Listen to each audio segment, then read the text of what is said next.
What? What?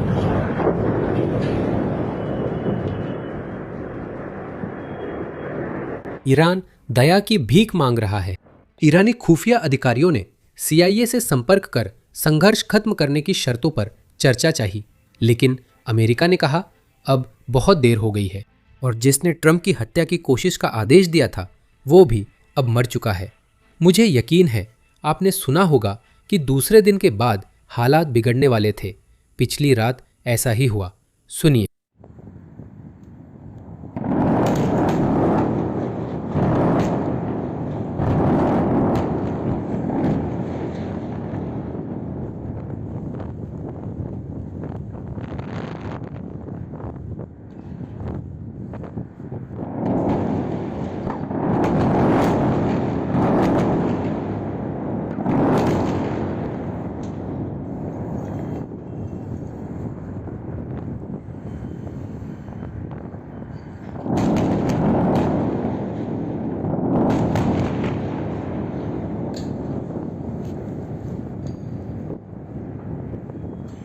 ये आवाज़ Tehran में IRGC ठिकानों पर हमले की है, जिसे ईरानी नागरिकों ने मेरे ये वीडियो रिकॉर्ड करने से कुछ घंटे पहले रिकॉर्ड किया था।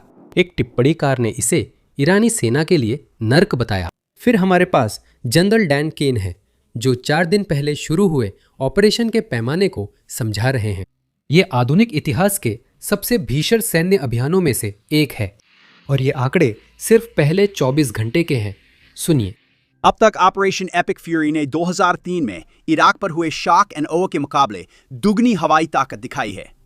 पॉल ब्रेमर और राष्ट्र निर्माण को छोड़कर इस अभियान की तीव्रता 12 दिवसीय युद्ध के दौरान ईरान के खिलाफ इजराइल के पिछले अभियानों से 7 गुना ज्यादा है। 7 गुना। जैसा राष्ट्रपति ट्रंप ने कहा, और भी बड़ी लहरें आ रही हैं। हम अभी शुरुआत कर रहे हैं और रफ्तार बढ़ा रहे हैं, कम नहीं कर रहे। ईरान की क्षमताएं हर घंटे के साथ खत्म होती जा रही हैं, जबकि अमेरिकी ताकत और भी ज्यादा प्रबल, समझदार और पूरी तरह से हावी होती जा रही हैं। और भी ज्यादा बॉम्बर्स और फाइटर्स आज ही पहुंच रहे हैं। और अब आसमान पर पूरी तरह से नियंत्रण के साथ हम 500 पाउंड, 1000 पाउंड और 2000 पाउंड के GPS और लेजर गाइडेड प्रिसिजन ग्रेविटी बमों का इस्तेमाल करेंगे, जिनका हमारे पास लगभग असीमित भंडार है। शुरुआत में हमने बेहतर स्टैंड ऑफ गोला बारूद इस्तेमाल किया था, अब जरूरत नहीं है। उनका और पेट्रियट्स का हमारा भंडार अभी भी बहुत बड़ा है। दुश्मन अब पहले जितनी या उसके करीब भी मिसाइलें नहीं दाग सकता। और अध्यक्ष कुछ प्रतिशत बताएंगे। हमारी और सहयोगियों की वायु रक्षा में अभी भी काफी गुंजाइश है। हम इस लड़ाई को जितनी देर तक जरूरत हो आसानी से जारी रख सकते हैं। जैसा मैंने कल कहा था, शर्तें हम तय करते हैं। अब 5वां दिन है। सिर्फ अमेरिकी सेना ने ही ईरान में 2000 से ज्यादा ठिकानों पर हमला किया। असल में ईरान टूट रहा है। उनके मिसाइल लॉन्चर कम हो रहे हैं। ये आंकड़े देखें। पहले दिन ईरान ने 350 मिसाइलें दागी। 5वें दिन यह संख्या घटकर 40 रह गई।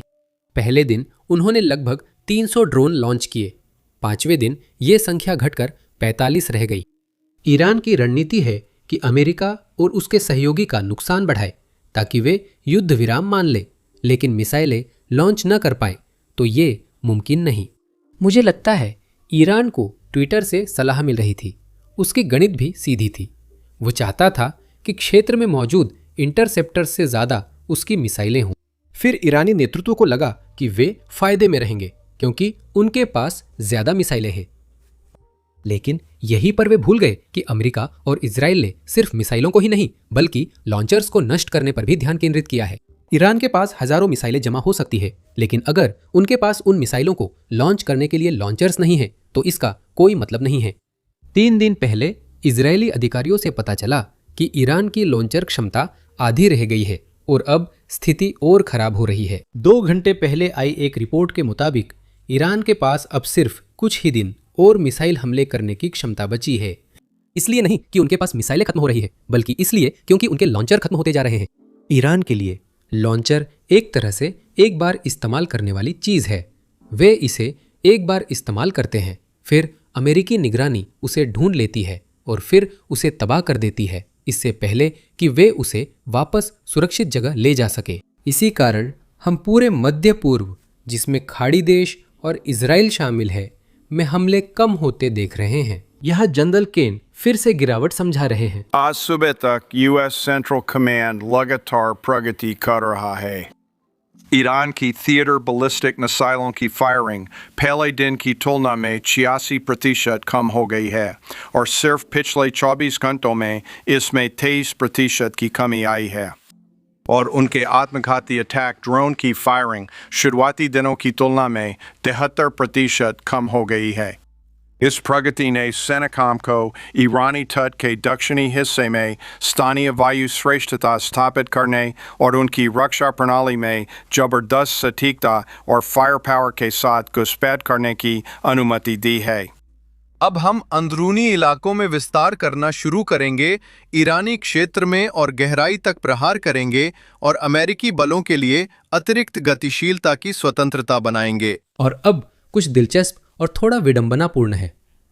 एडमिरल कूपर ने कल पुष्टि की कि अब अमेरिकी सेना खुद ईरान में आत्मघाती ड्रोन भेज रही है। ये शाहेद ड्रोन के उन्नत संस्करण हैं, जिन्हें ईरान ने बनाया और रूस को दिया, जो रूस यूक्रेन में नागरिकों को मारने के लिए इस्तेमाल करता है।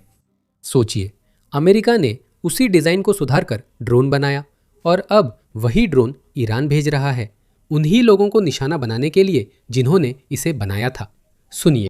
पहली बार यूएस सेंट्रल कमांड की टास्क फोर्स स्कॉर्पियन स्ट्राइक ने अनगिनत आत्मघाती अटैक ड्रोन्स लॉन्च किए, जिससे बड़ा असर हुआ।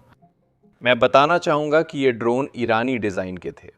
हम उन्हें वापस अमेरिका ले गए, उन्हें और बेहतर बनाया और फिर उन्हें ईरान पर ही दाग दिया। अब इससे पहले कि हम देखें कि अमेरिकी सेना ने इस ऑपरेशन में कितने संसाधन लगाए हैं, मैं आप सबसे अनुरोध करना चाहता हूं कि 1 सेकंड निकालें, नीचे दिए गए लाइक और सब्सक्राइब बटन को दबाएं, क्योंकि इससे हमें एल्गोरिदम में वाकई मदद मिलती है।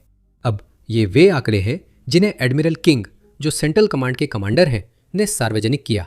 50,000 से अधिक अमेरिकी सैनिक, 200 से ज़्यादा फाइटर जेट्स, 2 एयरक्राफ्ट कैरियर और हमारे पास मौजूद लगभग हर प्रकार के बॉम्बर्स। असल में ये बॉम्बर्स अमेरिका के मुख्य भूभाग से ईरान तक उड़ान भर रहे हैं, पेलोड गिरा रहे हैं और बिना कहीं उतरे वापस लौट रहे हैं। ये हर रात 3 घंटे से ज़्यादा की यात्रा है। हमने B-1, B-2 और B-52 देखे हैं। ये सभी इस ऑपरेशन में इस्तेमाल हो रहे हैं। अब पूरी यात्रा बदल सकती है, क्योंकि अब हमें यूके से डिएगो गार्सिया बेस का उपयोग करने की अनुमति मिल गई है। फिर भी मैं नहीं जानता, क्योंकि यूके ने साफ कहा है कि हम उनके बेस का उपयोग सिर्फ रक्षा के लिए कर सकते हैं। मुझे नहीं पता यूके बमवर्षकों को रक्षात्मक मानेगा या नहीं। उम्मीद है भविष्य में यह जल्द बदलेगा। फिर भी ईरान का दर्द असली है, इसलिए वह मदद मांग रहा है। आज सुबह रिपोर्ट मिली कि ईरान की खुफिया एजेंसी के अधिकारियों ने CIA से संपर्क कर संघर्ष खत्म करने की शर्तों पर चर्चा का प्रस्ताव दिया। मैं स्पष्ट करना चाहता हूं कि ये खुफिया अधिकारी हैं, राजनीतिक नेता नहीं, जैसे एरली लाराजानी। इसलिए उनकी असल अधिकारिता स्पष्ट नहीं है। लेकिन मेरी बात का एक दूसरा पहलू भी है। ईरान में खुफिया अधिकारियों के पास काफ़ी ताकत है, जैसे सोवियत संघ में थी। आप जानते हैं, तो यह निश्चित रूप से कोई छोटी बात नहीं है, लेकिन शायद ये उतना ताकतवर नहीं है जितना कि कोई अली लारोजानी जैसा व्यक्ति सीधे संपर्क करे। अमेरिका इसमें दिलचस्पी नहीं दिखा रहा। इस पर पहले भी चर्चा हुई थी, लेकिन राष्ट्रपति ट्रंप ने एक दिन पहले कहा था, ईरानी वायुसेना खत्म, ईरानी वायु रक्षा, नौसेना नेतृत्व, सब कुछ खत्म हो गया है। वे बात करना चाहते हैं। मैंने कहा, बहुत देर हो चुकी है। हमें पूरी तरह नहीं पता, क्योंकि रिपोर्ट बयान के बाद आई, लेकिन संभव है कि यह पोस्ट उसी संपर्क के बारे में हो जिसका हम जिक्र कर रहे हैं। शायद प्रशासन को इसके सार्वजनिक होने से पहले ही इसके बारे में पता था और उन्होंने पहले ही इन प्रयासों को ठुकरा दिया था। ईरानी सरकारी टीवी के मुताबिक बाकी नेतृत्व सार्वजनिक रूप से युद्ध विराम में दिलचस्पी नहीं दिखा रहा, चाहे वे तबाह हो रहे हों।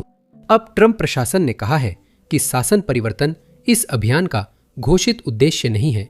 व्हाइट हाउस ने इसे सार्वजनिक नहीं किया, पर इसका मतलब ये नहीं कि वे शासन परिवर्तन की उम्मीद नहीं रखते।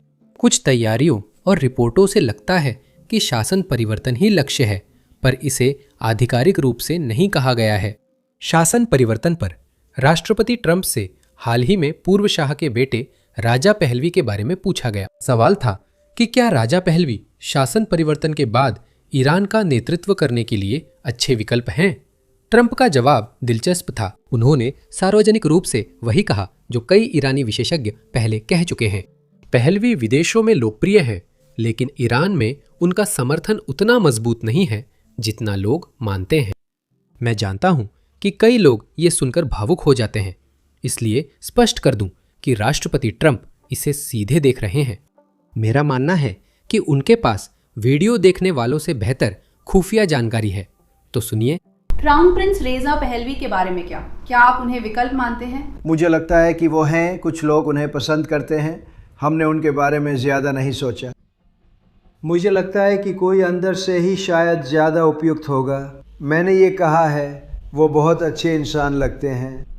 लेकिन मुझे लगता है कि कोई ऐसा व्यक्ति जो वहाँ है, जो इस समय लोकप्रिय है, अगर ऐसा कोई व्यक्ति है। लेकिन हमारे पास ऐसे लोग हैं जो ज़्यादा उदारवादी थे। आप जानते हैं, ये लोग कट्टरपंथी पागल थे, और आप जानते हैं उन्हें क्या मिलता है? उन्हें कुछ नहीं मिलता। ये लोग बस लोगों को मारते हैं। एक और बात, राष्ट्रपति ट्रंप के खिलाफ बटलर में हुई हत्या की कोशिश से पहले ही ईरान ने हत्या की साजिश रची थी। बटलर की घटना से ठीक एक दिन पहले ये खबर आई थी, और इसी वजह से ये खबर बाकी खबरों में दब गई। और पता है क्या? उस ईरानी अधिकारी की जिसने हत्या की साजिश रची थी, अब मौत हो गई। यहां और भी जानकारी है। सचिव हेक्सेट और जनरल केन ने आज सुबह इसकी पुष्टि की है। सुबह। हम काफी समय से जानते हैं कि ईरान राष्ट्रपति ट्रंप और या अन्य अमेरिकी अधिकारियों की हत्या करने का इरादा रखता था, और भले ही ये किसी भी तरह से उस प्रयास का मुख्य उद्देश्य नहीं था, वास्तव में न तो राष्ट्रपति ने और न ही किसी और ने कभी इसका जिक्र किया। मैंने और दूसरों ने यह सुनिश्चित किया कि जो लोग इसके लिए जिम्मेदार थे वे अंततः लक्ष्य सूची का हिस्सा बने। ये प्रयास की शुरुआत नहीं थी। हम मिसाइलों और लॉन्चरों पर ध्यान केंद्रित कर रहे थे, और वही हमारा मुख्य फोकस था। अगर हमें अमेरिकियों को निशाना बनाने वालों तक पहुंचने का मौका मिलता तो हम जरूर करते, और इसलिए आखिरकार हमें हवा से ऐसा करने का मौका मिला। तुर्की के मामले में इंटरसेप्ट कैसा था, ये मैं आपको बाद में बताऊंगा। हम उस घटना से अवगत हैं। हालांकि ऐसा कोई संकेत नहीं है कि इससे आर्टिकल 5 जैसी कोई चीज सक्रिय हो जाएगी। नहीं। टाई वाले वहां, क्या तूने टाई पहनी है? धन्यवाद। बीबीसी के साथ फिर से है। क्या बता सकते हैं?